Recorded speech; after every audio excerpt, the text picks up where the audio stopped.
What is up, everyone? Seago here, and today, guess what? I have another guide for you, and it's actually another engineer guide. Some things have changed, as I said in the last one, beta be beta. And as the last one, Electrocute, the Electrocute build, it still works. It's an AoE build now. It's not really meant for single target. There is a better build out there for single target. And that's the one I'm going to talk about today. This is the guide for the Boltcaster Engineer build for PvE, not you could technically use it for PvP, but this is for PvE. So as you can see, my engineer. And let's get right into, you know, what your stats should be looking like as a as an engineer. So finesse is your main stat. That's your assault power. That's how much damage you can do. Moxie is your critical hit rating and your critical severity rating, which is pretty much how much you can hit and how large the crit hits for. Brutality is your strike through rating. It's how much you can hit for, you know, your hit chance. Pretty much simple. We've all done this before.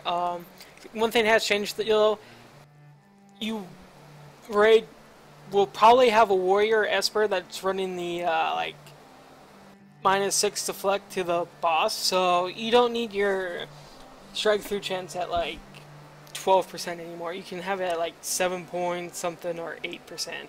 So that's good for DPS. That way you're not worried about putting stats, you know, making your runes into strike through or anything like that. You're not worrying about that strike through chance anymore because of what a warrior esper can do with that deflect.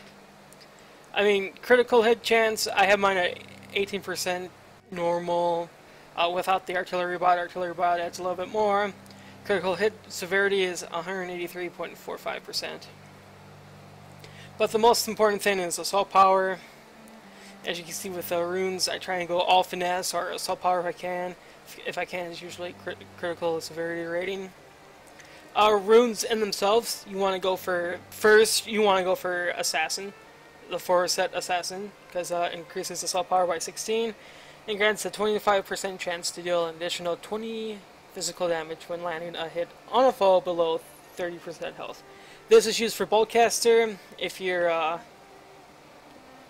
it's used for Boltcaster. There's a different set that you want to go for if you're using Electrocute. Now that's only if you're using Electrocute, you know, all the time. If you're not using it all the time, go assassin.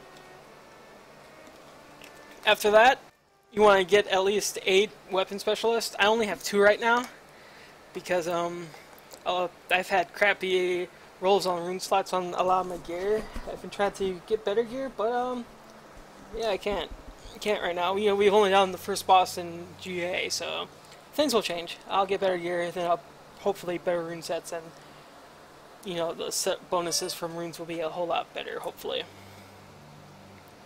But yeah, that's pretty much it. Assault power, you want to get as much assault power as you can. I think I was in TeamSpeak. Darn TeamSpeak ruining stuff. God. Disconnected. There we go. Professional, right? Anyway. Anywho. But yeah, that's pretty much what you want to go for. Assault power is key. Engineers you don't really have to worry about critical hit severity. I mean, the more is nice, but finesse you want to get up, and assault power. So I think I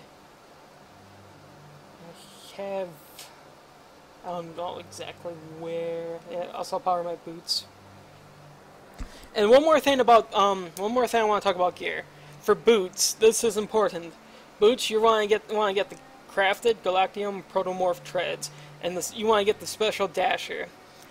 Dasher increases your dash regeneration by 22%. Additionally, when you dash, your movement speed increases by 18%. These will probably be your best in slap boots for a long time, even when you're in the 40-man.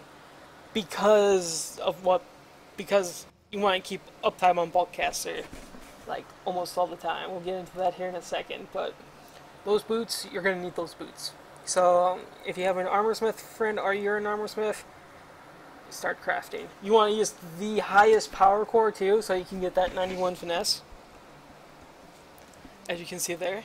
And it had a nice little rune, a fusion, I think it's a fusion rune in it that I got 11 assault power, so that's nice in itself.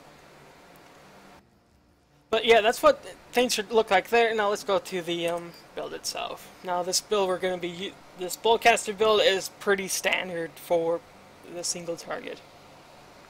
So, start with Bullcaster itself. You want to get that all the way up to Tier 8. Tier 8 is, if foes have no shields, deal 1,387 physical damage. And, of course, Tier 4 reduces each shell that hits a foe will reduce the bio shell's cooldown by 0.50 seconds. Which is nice, because when you're almost out of volatility, well, you roll, then you do a bio shell, then you have a crap ton of volatility again. Bio shell, Tier 7, you know, Tier 4, again, insta-cast between 30 and 70 volatility. That's nice. Of course, I'll get it to Tier 7 to do a little bit more damage. Artillery bot, Tier 7.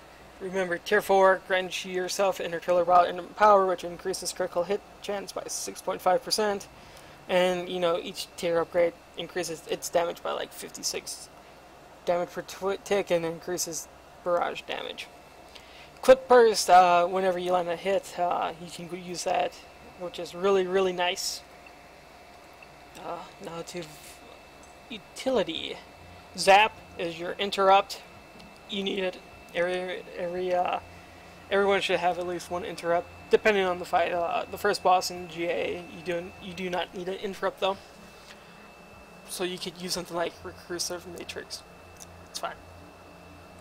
Urgent Withdrawal, again, it's really handy, especially in fight like the X89, because when he does his little shockwave, he throws you all back. Well, Urgent Withdrawal, you propel yourself backwards, so you can aim that right, so you know, don't fall off a platform.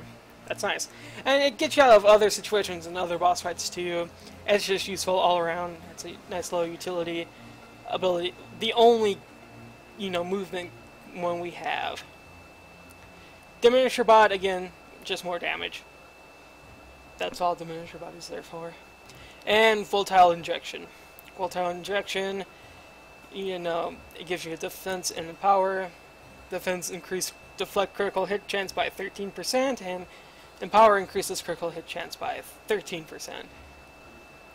So you can see how much critical hit chance an engineer can have. So you can crit a lot.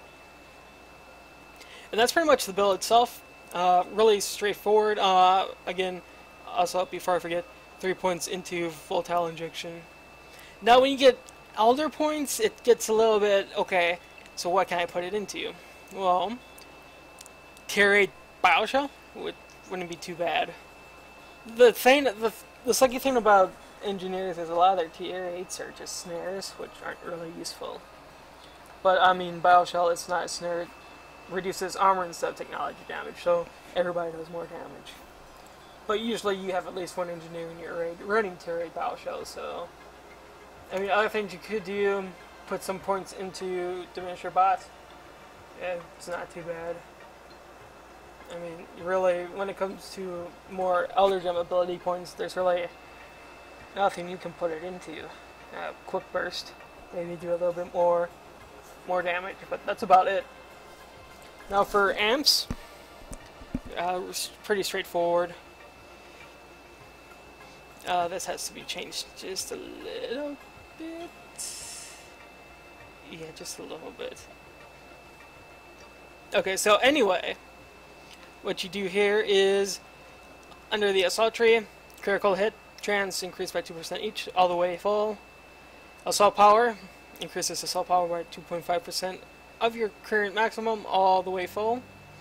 Critical hit severity increases critical hit severity by 4%, all the way full. You want to get explosive ammo, harmful hits, shrapnel rounds, volatility rising, and when you get Elder Gems, you're going to want extra hurting, just because that increased armor pierce is nice. And you're going to want unstable volatility. You know, I've gone through these before. You should pretty much know what they are and what they do. I mean, even if you're low level, you should start looking at this stuff right away. Under the hybrid assault, strike through, of course, all the way, just so you can have that extra strike through.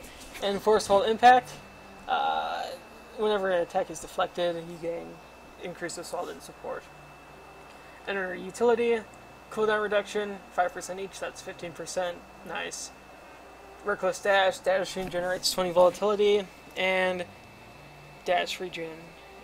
When you get more Elder Gems, you're going to, of course, want to put 2 more into this because of Bulkcaster, or because you want to gain volatility, and we'll go into more of that here in a second. But yeah, that's pretty much what your standard amps are going to look like. As you can see, for Elder Gems, you're going to want to get amp points first so you can get that dash regen. That dash regen is really, really important. So that's what it will, of course, look like. Now, let's talk about your rotation. So make sure I don't do anything stupid here. Okay. So, with Bulkcaster, you're going to be doing a lot of dashing. As you can see, I only have one builder, and that's Bioshell. I have Bulkcaster, Quick Burst, Volatile Injection, Zap, Urgent Withdrawal, and of course these. So, standard rotation is first you're going to dash twice into the boss. Then you're going to insta-cast Bioshell. Then you're going to Volatile Injection, Innate, use your gadget, and then just start spamming Bulkcaster. Of course, you're going to want to use Barrage when it's up. And always use Volatile Injection when it's up. You know, make a Aura Mastery of Volatile Injection, which I still have to do. So, again, dash twice, insta-cast Bioshell, Volatile Injection, Innate, Gadget, spam Bulkcaster. And of course, when Quick Burst is up, when you get a crit hit, use Quick Burst. That's standard. As you can see, really not much has changed in the Electrocute build to the Bulkcaster. I mean, you get rid of Energy Auger because you don't need it. That's about it. You just replace that with Urgent Withdrawal, and it's pretty much the same. It hasn't changed that much. So let's go ahead and see this in action. So it'd be dash twice, about. Okay. And it, boom, boom, boom, and just start spamming Bulkcaster. Just like that. Just like that. Bioshell. And then when I start running out of volatility, I just do that. See, as you can see, my dash regen is going up fast. Bioshell. See, it's pretty simple.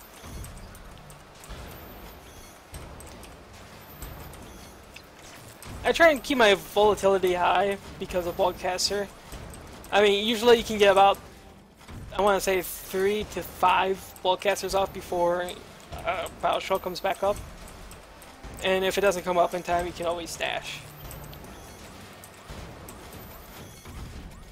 It takes a little practice to get used to, it really does. It's a lot more involved than Electrocute is, that's for sure.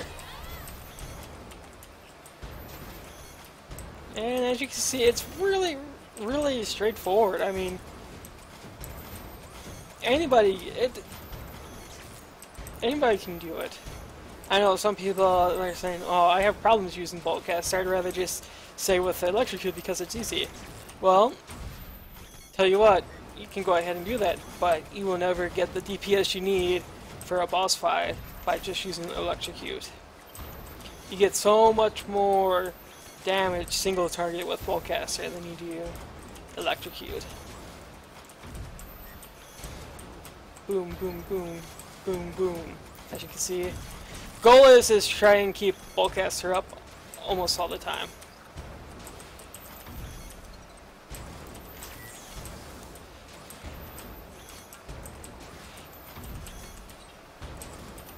A lot of dashing, and remember that's where the dash boots come from. Is so you can have that extra dash, or you know, so your dash is regen faster.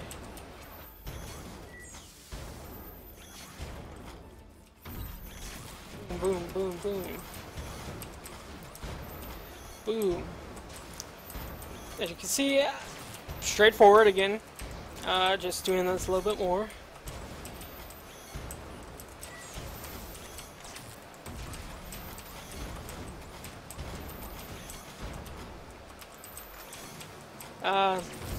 See, you never ever want to do what I just did there and let bow shell just cast like that. You always want to get insta cast.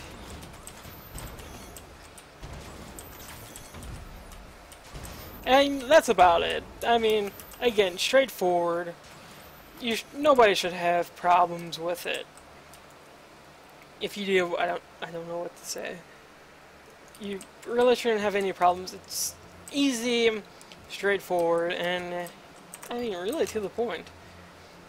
I mean, engineer in itself is not that hard to learn. If you can smash buttons, you can play engineer. It's that simple. But that pretty much does it for this video, and hope you guys liked it. If you did, please follow or subscribe, like, comment on this. This is like my 4th guide on classes. I've done a warrior one and pretty much strictly engineer though. So my next guide will be an updated tank guide, I guess I would call it. Although the build pretty much stays the same. I don't think people really understood how to use it. It's more of an advanced tanking build, really. But that does it for this video. Thank you all for watching once again, and until next time, see you guys later, and I hope you all have a great day. Peace.